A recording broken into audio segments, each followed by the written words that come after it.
in essence, when you go bankrupt, and the sequence of events is that you basically fill out all the forms, you phone your local court for a date and a time, depending on where you are, within 2 to 6 weeks of deciding that you're going to go bankrupt. You go down to the court, generally in the morning, not always, but generally it's in the morning. You hand all your papers in, you pay the appropriate fees, which is around £500 at the minute. You can get some help if you're on benefit. You swear an affidavit that says that the information is the truth. It's very rare these days that people will physically go in front of a judge.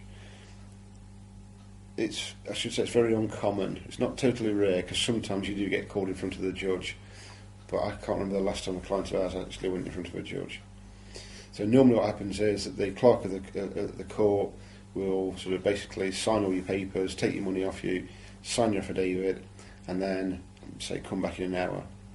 You go back in an hour, your bankruptcy papers are then prepared, and it will give you a time. So you were made bankrupt at 10:43 on Tuesday morning. From there, you will get a call, normally within a day, from the official receiver, who's been appointed by the court to basically see what monies they can get out of you to give towards your creditors.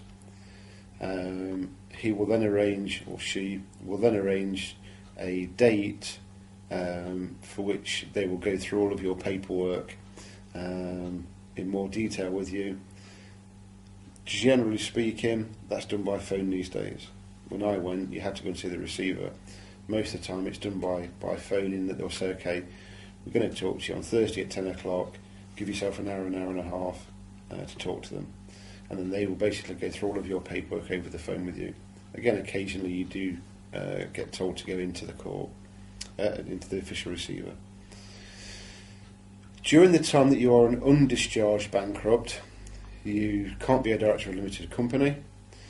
You can't borrow more than £500 without telling that person that you are an undischarged bankrupt. That's illegal.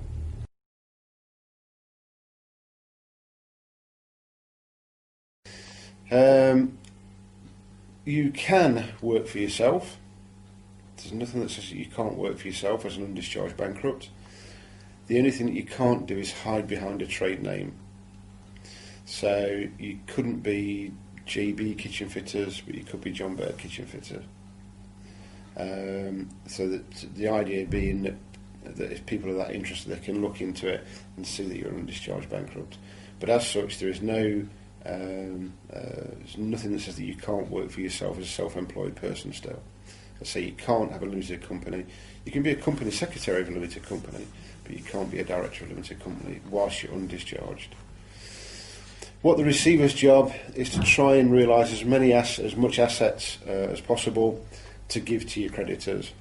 So if there's a lot of equity in the property, if you've got a car that's worth 50 grand with no finance on it, obviously things like that can be sold to realise monies to give to your creditors. As a very rough rule of thumb, a vehicle that's got that's worth less than £3,000 and that you need either to get to work or as part of your work, or perhaps you live in a remote location, the receiver will generally let you keep that, because logically, put it through auction, they're going to be looking to get £1,000 for it on a good day. So there is no set amount that says that the receiver will take it off you, but in our experience, less than £3,000, you tend not to have a problem.